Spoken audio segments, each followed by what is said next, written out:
Okay, Pitting the Pendulum, part 4 of 4. We have made it. Now, the most important question to ask is, do you have several quotes already showing how fear causes people to either have negative reactions or do something stupid? I'm going to have to say I'm sure you do because I've done them with you. There's at least 10 quotes talking about how he is terrified about not knowing how he's going to die or when he is going to die. We're going to have a couple more today. Okay, now, when we left off yesterday, he had this idea, this hopeful idea that he thinks he knows something that he can do to get himself free. Now, think about his situation. He's trapped on that wooden structure. He's strapped around, and he's got that blade coming down to him slowly, slowly, slowly. And right now, he says it's a couple of feet away from him, so he's going to die soon. First, he thought about having the blade cut the straps across his chest and then either rolling off or grabbing the blade. But then he realized there's just not enough time to do that, and that they have devised it in such a way so that that's really not possible to do anyway. But now he realizes, looking around, there's no water in the room, but there is food, and there are rats. And he has an idea to get this strap off him. Does anybody have any idea about what he's going to do? Interesting. Let's see. Now, one thing I want to point out today. Today, your annotations are not going to go on an annotation sheet.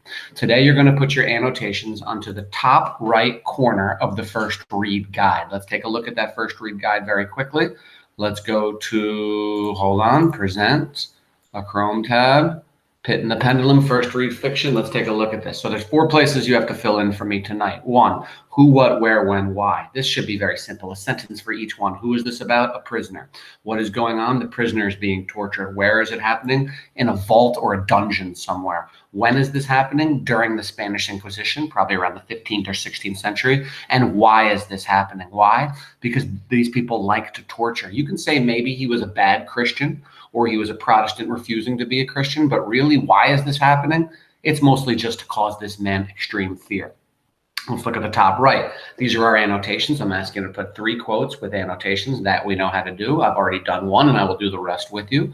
Let's look at the bottom left. I need you to give me 1 paragraph explaining to me something that this story made you think of. Have you ever seen a movie where someone was being tortured? Have you ever seen a television show where someone was being tortured or was so afraid that they were going to die? Maybe a short story or a story. Heck, maybe you've had a dream, or maybe you've been afraid that you were going to die. I need a paragraph explaining that to me. So this story reminds me of blank. Give me a story. You cannot get that wrong. You can even make it up if you have to. And lastly, this one here, respond by completing a comprehension check. Well, we don't have a comprehension check for that, so I'm going to erase that part. Respond by writing a brief summary. That's all I need you to do. By writing a brief summary of the selection. So just give me a 1-paragraph summary of this story. Something to the effect of, this story starts off with a man being thrown into a dungeon. And the whole story is about how they try to cause him extreme fear with these different torture methods. Let's finish the story, and then we'll be able to finish that up. Okay, so let's go. I'm going to leave it on this page, and I'm just going to read. You know what? Let's go back and watch me reading for a minute. We'll come back to this when it's time. So I'm going to go to me. Hello. All right, let's read. Part 4. For many hours, the immediate vicinity of the low framework upon which I lay had been literally swarming with rats. They were wild, bold, ravenous, the red eyes glaring upon me as if they waited for motionless on my part to make me their prey. In other words, the rats are hanging around waiting for him to die or pass out so they can start eating him. Oh, that's awful. To what food, I thought, have they been accustomed to in the well? In other words, they're used to people dropping down there, and they're used to eating human flesh. So they're probably like, dude, can you hurry up and die so we can eat you? They had devoured, in spite of all of my efforts to prevent them, all but a small remnant of the contents of the dish. I had fallen into an habitual seesaw, or wave of the hand about the platter, and at length the unconscious uniformity of the movement deprived it of an effect. In other words, he uses his one free hand, and he tries to scare the rats away every time they come near him or his food. In their voracity, the vermin frequently fastened their sharp fangs in my fingers. With the particles of the oily and spicely viand which now remained, I thoroughly rubbed the bandage wherever I could reach it. Then, raising my hand from the floor, I lay breathlessly still. Do you see what he did? He took whatever food was left, that really spicy meat, and he's slathering it all over the the straps that are around him in hopes that the rats are going to come up and they're going to chew through the straps and set him free. Problem is, he's going to have all these rats swarming all over him and chewing around him. It's going to be pretty awful. But I guess death by a blade down your middle is probably worse. At first, the ravenous animals were startled and terrified at the change, at the cessation of movement. They shrank alarmedly back. Many sought the well, but this was only for a moment. I had not counted in vain upon their voracity. Observing that I remained without motion, one or two of the boldest leaped upon the framework and smelt at the surcingle. This seemed the signal for a general rush. Forth from the well they hurried in fresh troops. They clung to the wood. They overran it and leaped in hundreds upon my person. The measured movement of the pendulum disturbed them not at all. Avoiding its strokes, they busied themselves with the anointed bandage. They pressed, they swarmed upon me in ever-accumulating heaps. They writhed upon my throat. Their cold lips sought my own. I was half stifled by their thronging pressure. Disgust, for which the world has no name, swelled my bosom and chilled with a heavy clamminess my heart. Yet 1 minute, and I felt that the struggle would be over. Plainly, I perceived the loosening of the bandage. So it is driving him mad that he has all these rats all over, chewing all over him. Some of them are chewing on his mouth and his lips and whatnot, but he is feeling that they're really chewing through the strap because they're eating that food off it. Plainly, I perceived the loosening of the bandage. I knew that in more than one place it must be already severed. With a more than human resolution, I lay still. Nor had I erred in my calculations, nor had I endured in vain. I at length felt that I was free. The surcingle hung in ribbons from my body, but the stroke of the pendulum already pressed upon my bosom. It had divided the surge of the robe, so his straps are down, but the blade is so close it's starting to cut his robes off. He's got to get off this now. It had cut through the linen beneath. Twice again it swung, and a sharp sense of pain shot through every nerve. But the moment of escape had arrived. At a wave of my hand, my deliverer hurried tumultuously away. With a steady movement, cautious, sidelong, shrinking, and slow, I slid from the embrace of the bandage and beyond the reach of the scimitar. For this moment, I was free. Free, and in the grasp of the Inquisition. I had scarcely stepped from my wooden bed of horror upon the stone floor of the prison when the motion of the hellish machine ceased, and I had beheld it drawn up by some invisible force through the ceiling. So they're still watching him, and they see that he had just gotten free from the rats. I bet you they changed their way in the future for future prisoners so that they don't get free like this. So, I mean, it's not like he's free of the prison. He's just free of the scimitar coming down against him, and they raised that up in the ceiling.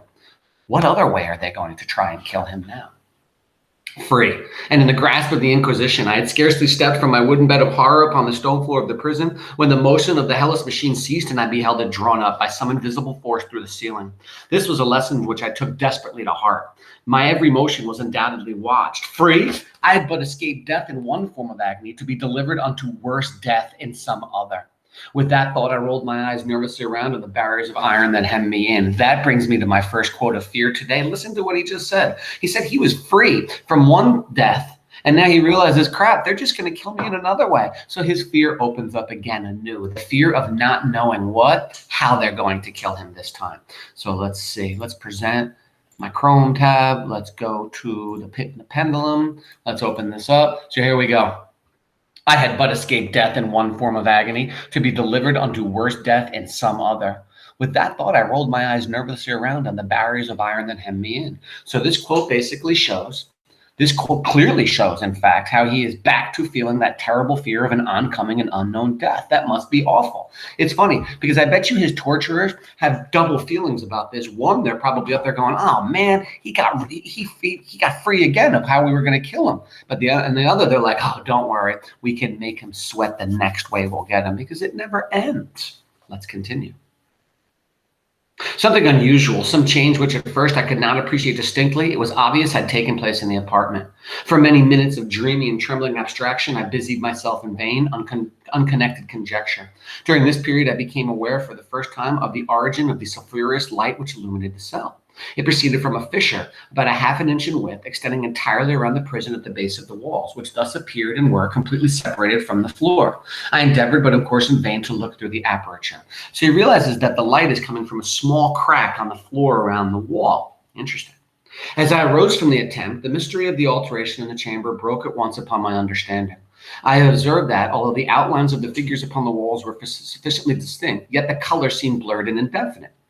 These colors had now assumed, and were momentarily assuming, a startling and almost intense brilliancy. And that gave to the spectral and fiendish portraitures an aspect that might have thrilled even firmer nerves than my own. Demon eyes of a wild and ghastly vivacity glared upon me in 1,000 directions, and none had been visible before, and gleamed with the lurid luster of a fire that I could not force my imagination to regard as unreal. This is our new quote today. Basically, he's saying, if you recall, they had those, it was almost like carvings or pictures around the wall of the demons and the monsters. Well, now that he has gotten free, he realizes that these eyes are actually looking at him, and they're kind of alive, and they're freaking him out. So let's get this down. We have quotes, demon eyes, make sure I get this correct, of a wild and ghastly vivacity, of a wild and, sorry, I misspelled wild and ghastly, G-H-A-S-T-L-Y, vivacity, glared upon me in 1,000 directions.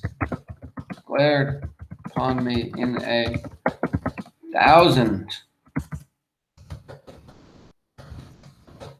directions, where none had been visible before. Where none had been visible before. And lurid luster and gleamed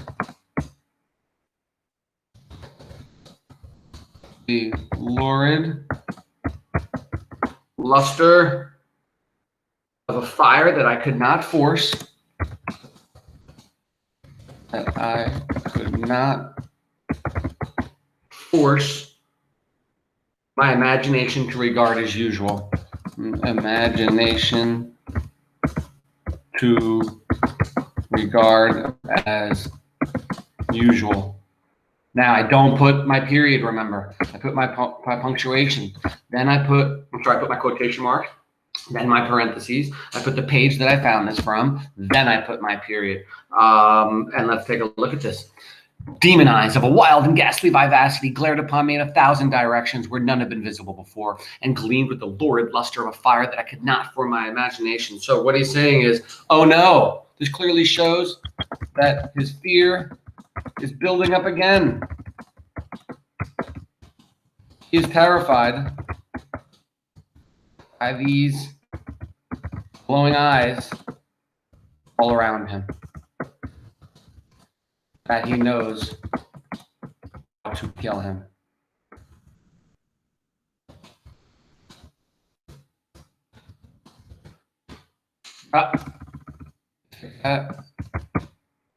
Boom. Let's continue. Unreal. Even while I breathed, there came to my nostrils the breath of the vapor of heated iron. A suffocating odor pervaded the prison. A deeper glow settled each moment in the eyes that glared at my agonies. A richer tint of crimson diffused itself over the pictured horrors of blood. I panted. I gasped for breath. There could be no doubt of the design of my tormentors. Oh, most relenting. Oh, most demonic of men. What are they doing to him? It looks like they're going to burn him alive. He says there's a fire, a flame coming out of these eyes and whatnot. Let's get that down. OMG, this is a good one. You know what? I'm gonna read on. I'll let you get that down if you want. There's no need for me to type that out and waste your time. There could be no doubt of the design of my tormentors, most unrelenting, almost demonic of men. I shrank from the glowing metal to the center of the cell. Amid the thought of the fire destruction that impended, the idea of the coolness of the well came over my soul like bomb. I rushed to its deadly brink. I threw my straining vision below. The glare from the enkindled roof eliminated its emotion. So basically what's happening is the room is getting so fiery hot that he has to run to the middle of the room because the walls are burning, right? Inside the middle of the room, don't forget there's this pit, and down below in the pit you have the water of the well. Are they going to force him to jump into the well because the fire is so hot up top? Yet a wild moment did my spirit refuse to comprehend the meaning of what I saw. At length it forced, it wrestled its way into my soul. It burned itself into my shuddering reason. Oh, for a voice to speak. Oh, horror. Oh, any horror but this. With a shriek, I rushed from the margin and buried my face in my hands, weeping bitterly. Basically, he is so afraid. He says basically, oh, horror. Oh, horror. Any horror but this. He doesn't want to die in the well being eaten alive by the rats. He says that's the worst thing for him. That's a great quote as well. Let's continue. The heat rapidly increased, and once again I looked up, shuddering as with a fit of the ague. There had been a second change in the cell, and now the change was obviously in the form. As before, it was in vain that I at first endeavored to appreciate or understand what was taking place, but not long was I left in doubt. The inquisitorial vengeance had been hurried by my twofold escape, and there was no more dallying with the king of terrors. The room had been square. I saw that two of its iron angles were now acute, two consequently obtuse. The fearful difference quickly increased with a low rumbling or moaning sound. In an instant, the apartment had shifted its form into that of a lozenge. What he is realizing is the room is slowly closing shut on him so that he is either going to burn by the walls or fall into the well. His death is coming. It is coming now. In an instant, the apartment had shifted its form into that of a lozenge, but the alteration stopped not here. I neither hoped nor desired it to stop. I could have clasped the red walls to my bosom as a garment of eternal peace. Death, I said, any death but that of the pit. Fool, might I have not known that into the pit it was the object of burning iron to urge me? Could I resist its glow? So he realizes that death by fire is merely a way to force him suffering into the pit. Could I resist its glow? Or even that, could I withstand its pressure? And now flatter and flatter grew the lozenge with a rapidity that left me no time for contemplation. Its center, and of course its greatest width, came just over the yawning gulf. I shrank back, but the closing walls pressed me resistlessly onward. At length, for my seared and writhing body, there was no longer an inch of foothold on the firm floor of the prison. He is about to get pushed in. But time out, everybody. He writes this story for us. We know he's going to live. Listen. I struggled no more, but the agony of my soul found vent in one long, loud, and final scream of despair. So what does fear make you do? Sometimes it just makes you scream. I'm going to get this one down. I struggled. I just love this quote. I struggled no more, but the agony of my soul, but the agony, let's put a space after the comma. But the agony of my soul found vent in one loud,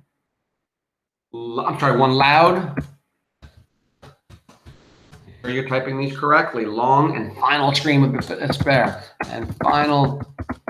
of despair, Don't put a period, put your quotation mark, then your parentheses, then your page number. This is the last page, 12, then goes my period. Aha, all right. What's the note? I struggled no more, but the agony of my soul found vent. This quote clearly shows that his fear is so great, he resorts to screaming in agony. Think about that, everybody. You're so afraid that it causes you to scream in agony. That happens in movies. Sometimes that does happen in real life. When people are about to die, oftentimes they do scream out in fear and agony. It's awful, but it's true. So think of all the things that fear has done to this man in this. It has made him go crazy. It has made him pass out. It has made him not be able to eat. It is, well, no, I guess he ate. No, I'm sorry, I'll take that back. But it has made him shake uncontrollably. And at the end here, it makes him scream in agony. So think about all those things that fear does. We are almost done. There was a discordant hum of human voices. There was a loud blast as of many trumpets. There was a harsh grating as of 1,000 thunders. The fiery walls rushed back. An outstretched arm caught my arm as I fell, fainting into the abyss. It was that of General LaSalle. The French army had entered Toledo. The Inquisition was in the hands of its enemies. So literally at the point when he was falling into the pit to his death, that's when the place gets rescued, and he is one of the people rescued, and he lives, and he is able to come home and write this story about his great fear and all the things that his fear has done to him. Pretty crazy story. Thank you, Edgar Allan Poe. So let's take a look at our homework for tonight. You have to do this first read guide fiction. Your who, what, where, when, whys, one sentence each. Please type in 3 quotes. With notes explaining why and how they show how fear causes somebody to act in a negative fashion. Give me a connection, a 1-paragraph minimum, connecting this to any movie or story or any part of life, anything that has ever happened to you, anything, you can't get that wrong. And of course, we have our respond, which is just giving me a 1-paragraph summary of this story. Thanks, everybody. If you have any questions, please send me an email. Really nice job. And let's turn this recording off.